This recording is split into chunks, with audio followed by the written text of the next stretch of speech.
काल ना मोदक करताना मी तूप बाहेर काढून ठेवलेलं, साईडला ठेवलेलं, कारण मोदकावर तुपाची धार असेल तर खूप सुंदर लागतात आणि वळताना देखील तूप लागतं. तर त्याच्यासाठी असं बाहेरच काढून ठेवलेलं. पण मोदक उरलेले, तर मी सचिनला म्हटलं सकाळी तू स्टीम करून जेव्हा मोदक घेशील त्याच्यावर हे तूप तू ओतून खा, म्हणजे चांगले लागतील. तर मला वाटलं की त्याच्यात थोडंसं उरलं असेल, एवढं त्याने व्यवस्थित झाकून ठेवलेलं. बघते तर काय याच्यात तूप काहीच नव्हतं. पण तरी पण आपल्या सगळ्यांच्या बाबतीत हा असा अनुभव होतच असेल, घरात काही जरी असलं तरी. तर आज मार्केटमधनं काय घेऊन आली? तुम्ही म्हणाल ही रोजच काही ना काहीतरी घेऊन येत असते, पण आता फेस्टिवल आहे, जन्माष्टमीची पूजा येते. तर त्या दिवशी मी त्याच्यासाठी म्हणून नवीन वस्त्र मी आणायचे, माझ्याकडे असतातच नवीन वस्त्र, पण तरी देखील मी आठवणीने आणि आवर्जून ते एक एक का होईना तरी मी घेऊनच येते.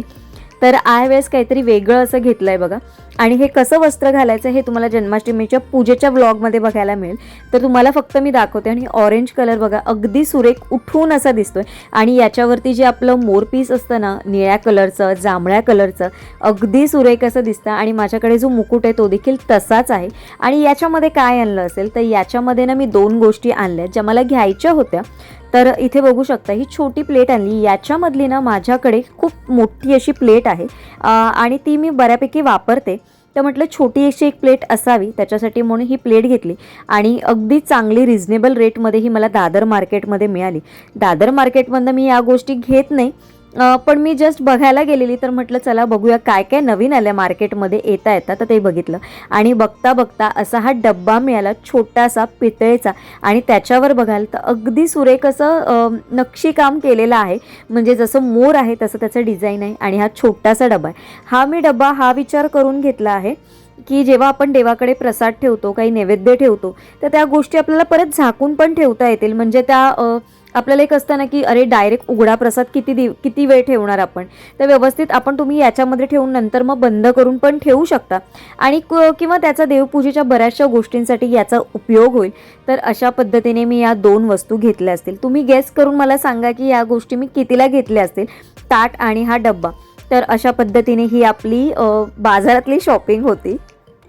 नमस्कार, शुभ सकाळ. सुंदर दिवसाच्या सुंदर शुभेच्छा. मी प्राजक्ता आपल्या एका नवीन ब्लॉगमध्ये तुमच्या सगळ्यांचं खूप मनापासून स्वागत करते. आय होप तुम्ही सगळे मजेत असाल आणि आपले व्हिडिओ पण एन्जॉय करत असाल. तर आजचा व्हिडिओ जो होता संकष्टी चतुर्थीची मोदकांचा, जो माझा फसलेला प्रयत्न होता तो मी तुमच्याबरोबर शेअर केला. तरी सुद्धा तुम्ही खूप छान असं ॲप्रिशिएट केलं. आणि खरंच येणाऱ्या गणपती म्हणजे गणेशोत्सवापर्यंत मी त्याची परफेक्ट रेसिपी तुमच्याबरोबर नक्की शेअर करेन. म्हणजे तुम्ही देखील ती रेसिपी करू शकता. म्हणजे रेसिपी तर सगळ्यांना माहिती असते, फक्त पद्धती वेगवेगळ्या असतात करण्याच्या. तर त्याच्याबरोबर अजून काहीतरी मला 1-2 प्रकार जर करायचे म्हणजे मिळाले, म्हणजे मला जे ते मी कॅच करू शकली, तिथे बनवू शकली, तर ते देखील तुमच्याबरोबर शेअर करण्याचा नक्की प्रयत्न चालू आहे.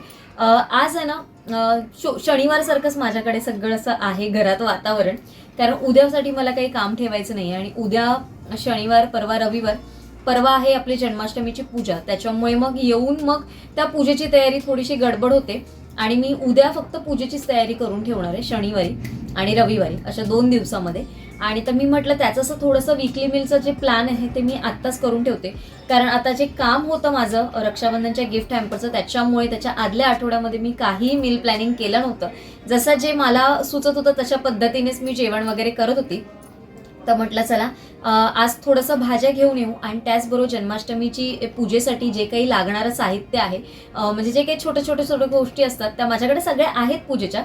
पण प्रत्येक वेळेस माझं असतं ना की काहीतरी प्रत्येक महिन्यात थोडंसं मी दर महिन्याला ठरवलेलं असतं की एवढ्याच पैशातून आपण ही एवढीशी गोष्ट एक विकत घ्यायची, जी वस्तू आपल्याला लाईफ लॉंग यूज होते आणि ती गोष्ट आपल्या लक्षात राहते. तर प्रत्येक वेळेस जसं आता मी जन्माष्टमीचं घेतलंय, तुम्ही बघितलं असेल की जसं मी तो छोटासा डब्बा घेतला जो आपण देवाकडे ठेवू शकतो, की त्याच्यात प्रसाद ठेवून नंतर वरती झाकण ते लावलं की तो व्यवस्थित देखील राहतो. कारण बऱ्याच वेळा मग आपण उघडा ठेवणार प्रसाद, मग त्याच्यावरती प्लेट आपल्याला छोटीशी मिळत नाही. तर असा डब्बा खूप चांगला ऑप्शन आहे. तर तो मिळाला म्हणून घेतला, छोटी प्लेट पण घेतली, सगळं तुमच्याबरोबर शेअर केलं. अजून थोड्याशा गोष्टी घेतल्यात पण त्या उद्याच्या ब्लॉगमध्ये शेअर करेन, आजच्या ब्लॉगमध्ये शेअर करणार नाही. आजच्या ब्लॉगमध्ये आता जे आपण करणार आहोत म्हणजे चॉपिंग वगैरे मला जे काही करायचं तेच तुमच्याबरोबर शेअर करण्याचा प्रयत्न केला. आय होप तुम्हाला आवडेल. आजचा व्हिडिओ थोडा जरी आवडला तर लाईक, शेअर आणि तुमच्या फॅमिली आणि फ्रेंड्सबरोबर शेअर करायला विसरू नका. चला तर ब्लॉगला सुरुवात करूया. सध्या ना आता पावसाचं प्रमाण खूप कमी आहे. कमी म्हणण्यापेक्षा पाऊस नाहीच आहे जवळपास. तर त्याच्यामुळे ना पालेभाजी आणि कोथिंबीर वगैरे अगदी सुकी येते. तर मी काय केलेलं, ह्या ज्या भाज्या आहेत ना, पालेभाजी आणि कोथिंबीर, मला सकाळी ऑफिसमध्ये जाताना मिळालेल्या आणि सकाळी सकाळी मला मिळालेल्या ना, तर मी सचिनकडे रिटर्न पाठवलेलं. सचिन मला रोज सकाळी दादर स्टेशनला सोडायला येतो, म्हणजे जेव्हा मी ऑफिसला जाते तेव्हा.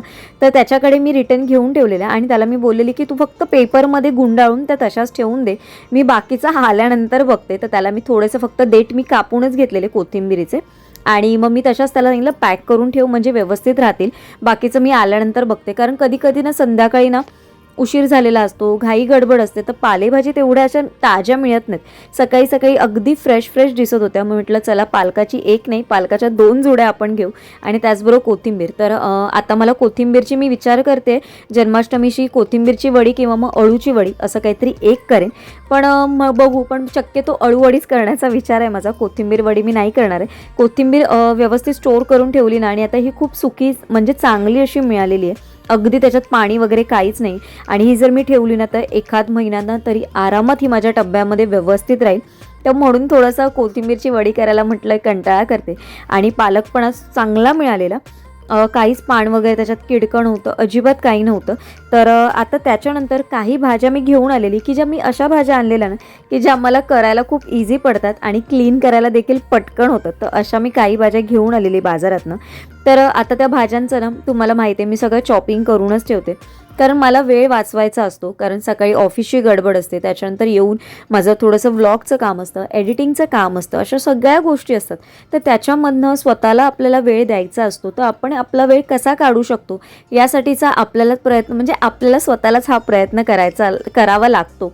तर त्यासाठी मी ज्या काही भाज्या आणते, तर ज्या भाज्या आहेत म्हणजे जसं भोपळा आहे, सुरण आहे, किंवा ड्रमस्टिक म्हणा, अशा ज्या काही भाज्या आहेत, पालेभाजी म्हणा, अशा भाज्यांना मी वॉश करून घेत नाही. पण या इतर भाज्या आहेत म्हणजे जसं गवार आहे, त्यानंतर घेवडा आहे, त्याचबरोबर अजून कुठल्याही भाज्या ज्या असतात त्या आपण वॉश करू शकतो, दोडका आहे, बीन्स आहे, अशा ज्या काही भाज्या असतात ना त्या मी बऱ्यापैकी वॉश करून त्या ड्राय करते आणि मग त्या क्लीन करून फ्रीजमध्ये ठेवून देते स्टोअर करायला.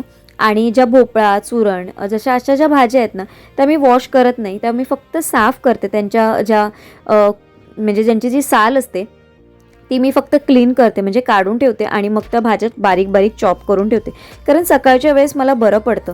पहिलं तर मला सवय होती की मी सगळ्याच गोष्टी म्हणजे व्यवस्थित ठेवायची, इवन मी कांदा पण सोलून वगैरे ठेवायची. पण जेव्हापासनं तुमच्याबरोबर सगळ्यांबरोबर ब्लॉग शेअर करता तुम्ही देखील मला खूप छान असं सजेशन दिलेलं की ताई कांदा जास्त वेळ सोलून ठेवू नकोस, कारण कांदा चिरायला काही जास्त वेळ लागत नाही, तू बाकीचं प्रिपरेशन करून ठेव पण कांदा सोलून ठेवू नको, कारण त्याच्यामध्ये बऱ्याचशा वेळा उलटं रिॲक्शन होण्याचे चान्सेस असतात. तर त्याच्यामुळे म्हणून मग मी कांदा फक्त चिरायचं ठेवून देते, पण बाकी सगळ्या गोष्टी म्हणजे जे फोडणीचं साहित्य आहे ना ते मी फक्त चॉप नाही करत सकाळसाठी, बाकी सगळ्या गोष्टी चॉप करूनच ठेवते.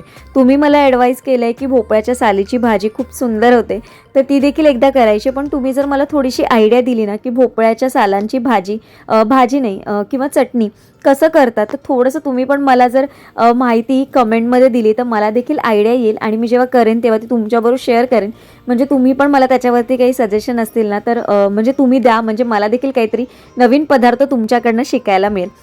फ्लॉवर पण मी धुवून ठेवत नाही, कारण आपल्याला मागे पण कमेंट होती की तू भाज्या तर क्लीन करतेस पण तू हे नाही सांगत की कुठल्या भाज्या तू क्लीन म्हणजे वॉश करून घेते आणि कुठल्या भाज्या तू अशा स्टोअर करते. तर जसं बघा फ्लॉवर अशी गोष्ट आहे की जी तुम्ही वॉश करून ठेवली तर त्याच्यामध्ये पाणी राहतं आणि तो लवकर खराब होतो. बीन्स जेव्हा मी आणते तेव्हा बीन्स आणि वालीच्या ज्या शेंगा असतात ना लांबवाल्या, तर मी दोन्ही साईडने ना थोड्या थोड्या कट करून ठेवते. अशा जर तुम्ही दोन्ही साईडने कट करून मग जर स्टोअर करून ठेवल्या ना एअरटाईट डब्यामध्ये तर त्या चांगल्या राहतात.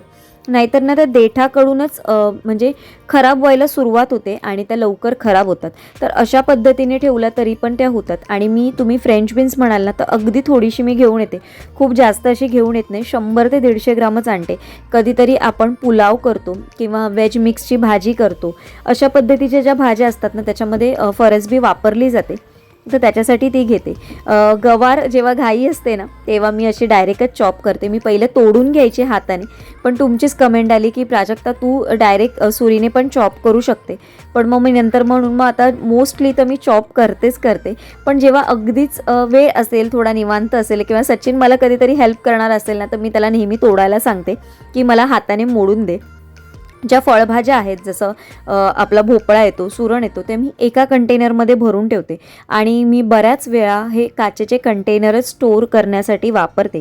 याच्यावरती तुम्ही टिश्यू पेपर तुम्हाला पाहिजे असेल तर तुम्ही टिश्यू पेपर वापरा, तुम्ही नाही वापरला तरी चालेल. पण कधी कधी काय होतं, थोडंसं 1-2 दिवस जास्त राहिलं ना तर त्याच्यामध्ये पाणी सुटतं आणि मग ते पाणी खाली जाऊन बसून मग ते अजून थोडंसं खराब होऊ नये, जास्त दिवस टिकावं म्हणून मग मी त्याच्यामध्ये टिश्यू पेपर टाकते. बीन्स आणि फ्लॉवर हे देखील मी अशाच काचेच्या कंटेनरमध्ये भरून ठेवते.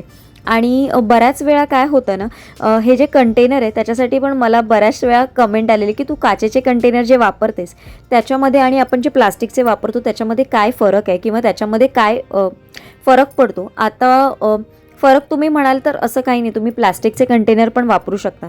मी पण याच्या आधी प्लास्टिकचेच कंटेनर वापरत होती. मी काही खूप आधीपासून काचेचे कंटेनर वापरत नाही, कारण प्रत्येकजण अनुभवातूनच शिकत असतो. ते मी देखील या सगळ्या गोष्टी अनुभवातूनच शिकत आलेली आहे. तर त्याच्यानंतर जसं जसं मला जमेल तसं मी ह्या गोष्टी घेतलेल्या आहेत. कारण प्लास्टिकच्या तुलनेत ग्लास कंटेनर हे बोरोसिलचं जे ग्लास कंटेनर असतात तर ते खूप चांगल्या क्वालिटीचे असतात आणि ते थोडे एक्सपेन्सिव्ह असतात, थोडेसे महाग असतात. तर त्याच्यामध्ये इन्व्हेस्ट करताना आपल्याला थोडासा विचार हा करावाच लागतो नेहमी. तर कामं सगळी झाली आहेत, भांडी पण मी घासून झालेली, कारण मी तुम्हाला तेवढंच दाखवलं. बाकी आजच्या ब्लॉगमध्ये मी इतर काही दाखवलं असतं तर खूप मोठा ब्लॉग झाला असता. तर उद्याच्या ब्लॉगमध्ये एखादी रेसिपी तुमच्याबरोबर शेअर करेन, कारण उद्या सॅटर्डे आहे. माझ्या डोक्यात आहे उद्या शेवपुरी करायचा, तर शेवपुरीची रेसिपी तुमच्याबरोबर शेअर करेन. इन्स्टंटच करणार आहे मी. पण कसं होतं, मला शेवपुरी पाणीपुरी खाल्ले की पोट भरून जातं माझं, एक प्लेट खाल्लं तरी. पण सचिनला शेवपुरी पाणीपुरी म्हणजे एखादी प्लेट खाल्ली तर त्याला नाश्त्यासाठी त्याचं ओके असतं, पण त्याला जेवायला पाहिजेच असतं. तर मग संध्याकाळी म्हणजे जे इव्हनिंग स्नॅक्ससाठी किंवा इव्हनिंगच्या डिनरसाठी असं पाणीपुरी, शेवपुरी किंवा एक फक्त सँडविच जरी खाल्ला ना तरी त्याचं होत नाही. त्याच्यासाठी काही ना काहीतरी जेवण करावं लागतं. म्हणून मग मी शनिवारी ना जे करते ते तसाच विचार करून करते. म्हणजे पावभाजी, पुलाव किंवा अजून वेगवेगळ्या रेसिपीज असतात. आपण जसं फुलके म्हणू शकता, त्याच्याबरोबर वेगवेगळ्या पनीरच्या भाज्या असं काहीतरी ट्राय करत असते. पण उद्या मी फक्त शेवपुरीचा विचार करते. अजून मी सचिनला पण बोलली नाही. आता जेव्हा मी हे शूट करते तेव्हा त्याला कळलं असेल. आता आमच्याकडे नंतर आर्ग्युमेंट्स होतील की फक्त शेवपुरी मी नाही खाणार, कारण त्याच्याबरोबर काहीतरी पाहिजे. तर बघू, जे काही करेन उद्याचा स्पेशल मेनू तुमच्याबरोबर उद्या शेअर करेन. त्यासाठी उद्याचा ब्लॉग पण तुम्हाला बघायला पाहिजे. तर उद्या एका छानशा ब्लॉगमध्ये भेटेन. तोपर्यंत सगळ्यांना Shri Swami Samarth. Bye bye, take care.